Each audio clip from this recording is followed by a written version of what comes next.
Lads, lasses and the rest of the masses, welcome back to the channel. I'm Mono from Mono CFC and this is a deep dive into Mauricio Pochettino's 4-3-3 at Chelsea Football Club. With the major success of my last deep dive video, you guys seemed to really enjoy this type of content, so I decided that I'd do a similar in-depth look at another system that Poch used to some success in the past, the 4-3-3, and see how Chelsea could possibly set up in this system. Before we go through tactical analysis, first let's put in the players who will most likely start in each position as we did last time. Starting in goal once again is Kepa Arrizabalaga. As the days roll on, it's seeming much more likely that we won't be acquiring a new number 1, though there are talks of Chelsea possibly pursuing a move for Diogo Costa. I feel that this is unlikely considering his high price tag and will be sticking with our current Spaniard for the foreseeable future. Although I am personally not a huge fan of this decision, I do believe in backing what the manager wants, and Pochettino is reportedly okay with Kepa remaining our number 1. Moving on to the back 4, and this is not going to change much from the last video. In the right back spot remains our best right back, Reece James. With Azpilicueta now leaving, James is guaranteed to be our starting right back next season and will likely also be our club vice captain. It's worth mentioning that the role that the right back will play in this team specifically will actually be very suitable for the promising Malo Gusto too, who will likely be rotating in and out of this spot if James gets injured or needs to be rested. The two centre-backs are still up in the air, with all 5 of our senior centre-backs fully capable of playing in the back line. I do still believe that Wesley Fofana will be our starting right centre-back, with Thiago Silva also playing this role when required. Chelsea are in a period of transition, and we need to put faith into our younger centre-backs as they are the ones to take this club forward. I think they will learn a lot from having Thiago in the team, but playing him week in, week out as others have suggested will hamper their progression in my opinion. Next to him is either Levi Colwill or Benoit Badiashile. Again, I fully believe these two are completely interchangeable and I don't mind either starting, so for completion's sake from the last video, let's put Levi in this time instead. I do think that Levi suits the 4-3-3 slightly better as his direct passing is something we will likely utilise more in this system, but I will touch on that aspect a little bit later. On the left hand side, I'm going to put Ben Chilwell in once again. The fullbacks in this system are very attack minded, as I'll get into later, and I think Chilwell will excel in this role as he did before his injury. Though there has been a slight change up to the rotational options from the last video, as now it's looking more likely that Maatsen is going to get the opportunity to shine rather than Cucurella, who has been linked recently with a move away. Maatsen is already working at Cobham alongside the new manager, so we'll have to see if he can leave an impression on the Argentine and force his way into the team. I personally would love to see Ian break into the first team, but as he is less experienced, for now I'll put in the safer option of Chilwell. Once again, I will bring up Lewis Hall here because I want to reiterate that I don't foresee him starting as a left back for us this upcoming season. He is much more suited as a left-footed box-to-box mid, and that is where I see his future mainly, with him possibly making some substitute/rotational appearances in the left back role if absolutely necessary. At the moment, we have a lack of midfield depth, and we don't need 4 left-back options. The one thing we do need though is a left-footed centre-mid, and Hall is the only one that we have at the club. Speaking of midfielders, let's move on to that midfield, because this is slightly more difficult than last time to pick. However, it's pretty obvious that Enzo Fernandez will play almost every game, alongside the soon-to-be Chelsea man Moise Caicedo. The talks between the two clubs continue, with the player reportedly already agreeing personal terms with the club. The only thing left to do is agree on the payment structure it seems, and I have no doubt that the Ecuadorian will be starting for the Blues next to his fellow South American next season. I mentioned in the last video that Caicedo wasn't the sitting DM that we particularly were after, though this formation in particular didn't always utilise one, so I think he will suit this system much better. Next to these two, I'm going to put in the aforementioned Lewis Hall. I fully believe that he can play and start here, though there is definitely an argument for one of either Conor Gallagher, Carney Chukwuemeka, or even Andre Santos playing here too. The most likely probably is Conor Gallagher due to his seniority and hard work rate, which we know Poch admires, but I would personally put in Lewis here as he is left-footed and gives the midfield more balance in that regard. It's incredibly important defensively and offensively to be able to play the ball down the line on your stronger foot and not across the goal. As mentioned before, he's the only midfielder that we have that can do this due to his left-footedness. Again, this is just my personal opinion. The more likely scenario is Gallagher or Carney playing here under Poch. Moving on to the attacking three, and once again this is slightly tricky due to our abundance of talent in this area. As a left footer, Noni Madueke still holds down this right wing role for me. He's been electric playing for the under-21 England side as of late, and is on track to win the tournament if they can best Spain. His role on the right wing will be slightly different from that of the previous formation, as I will get onto later, but on form he is our best 1v1 winger, and I don't see him losing his starting role anytime soon.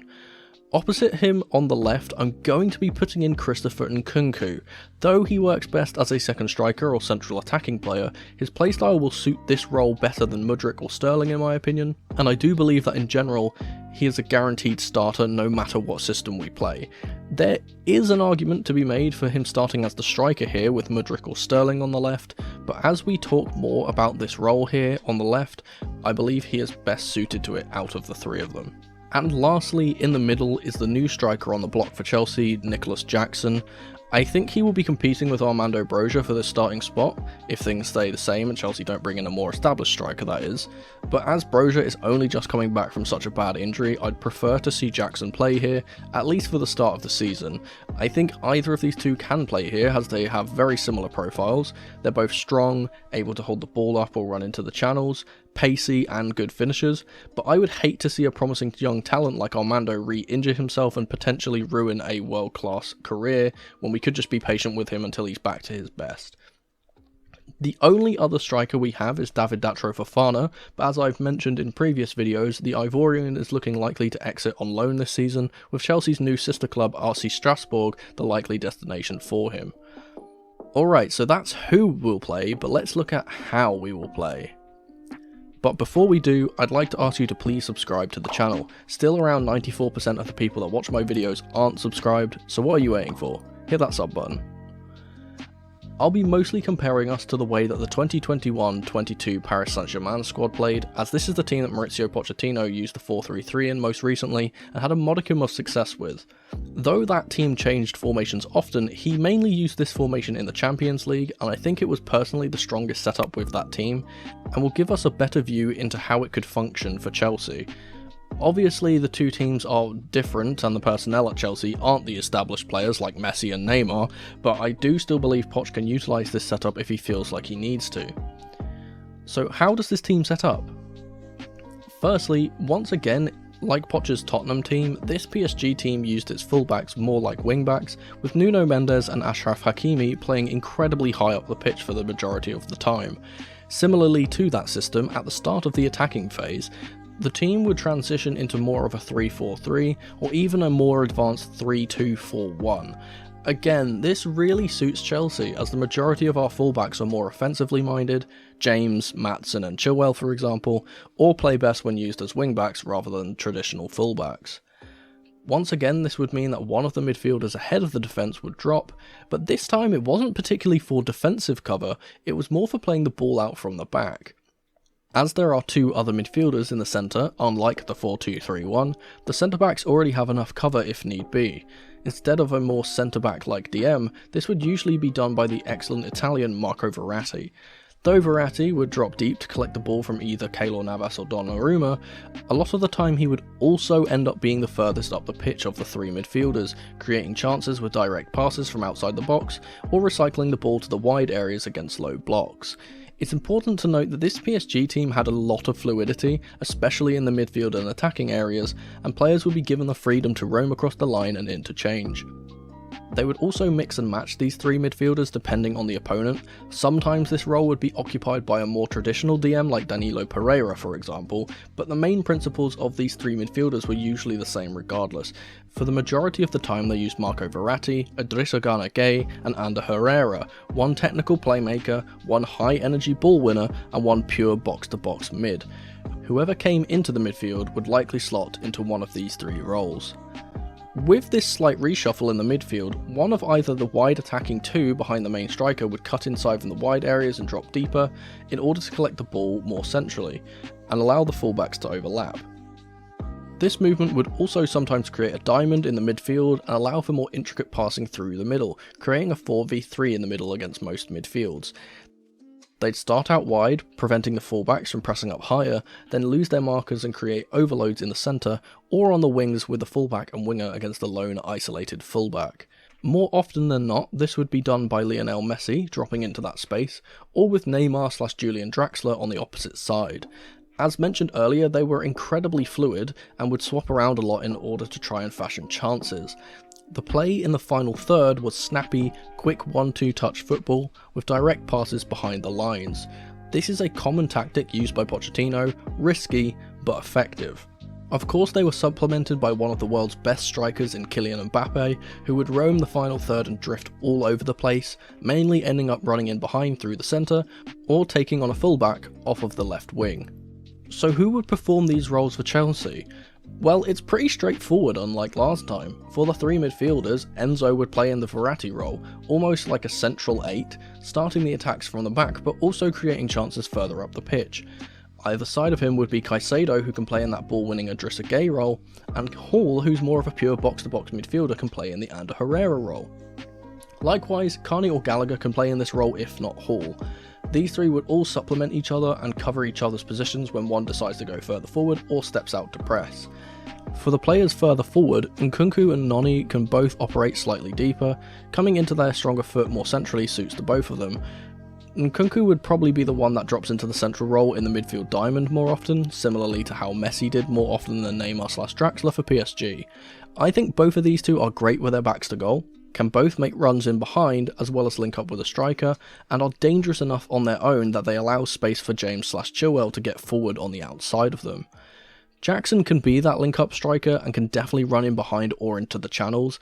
Although he and Mbappe are vastly different in terms of physical attributes, I think that they can operate in a similar way in terms of their overall play. I also think Brozier could operate this way if he was playing here instead, as like Jackson, he can also do this job. The other option is for Nkunku to play down the middle and for Sterling or Mudryk to play off of the left-hand side, as they both enjoy dropping deep to receive the ball and then play forward. Either one of these seems viable, but I personally don't like seeing false nines and would prefer us to play a more straightforward striker in that role. But it's an option we could definitely go to if need be. Let's talk about the defensive phase, and then I'll give an overview of how the team would operate overall during matches like last time. In the defensive phase, I think we'd fall back into a 4-4-2 formation for the most part, with one of the wide forwards dropping into the second of the two banks of four, alongside the three midfielders. I think out of the two of them, Noni Madueke would be the one to drop, as all of our left-sided wingers and Nkunku aren't as defensively responsible. That would leave two players up top, being Nkunku and Nico Jackson, as they are both very good on the transition, and would be able to break forward after the team has won the ball back after a spell out of possession. I've mentioned it before, but Jackson is very good at holding up the ball until reinforcements arrive, and can be a focal point to hit with a long pass or clearance. Nkunku and Jackson are strong runners and hard to dispossess, and these two would be our outlet when the ball is back with Chelsea. This system would make it incredibly difficult to break us down centrally, similarly to the 4-2-3-1, with a compact midfield and very hard-working players in the middle, aiming to win the ball back and spring counterattacks. Caicedo once again would be vital to this, as he, similar to N'Golo Kanté, is almost like having an extra midfielder on the pitch with how much work he gets through each game. With Noni dropping into right mid, this would push Hall into the left mid role, where he'd excel both defensively and on the transition, which is another reason why I opted to pick him over, say, Conor Gallagher.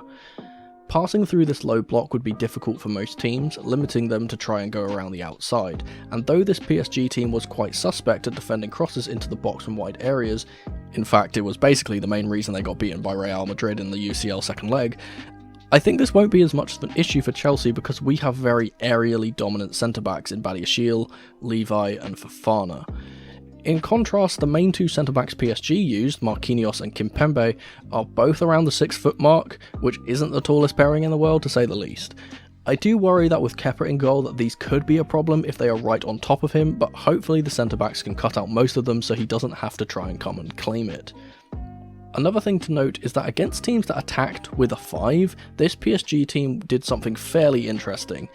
In this scenario, the back 4 would shift into a back 5 with Idrissa Gueye moving into the left wing back role.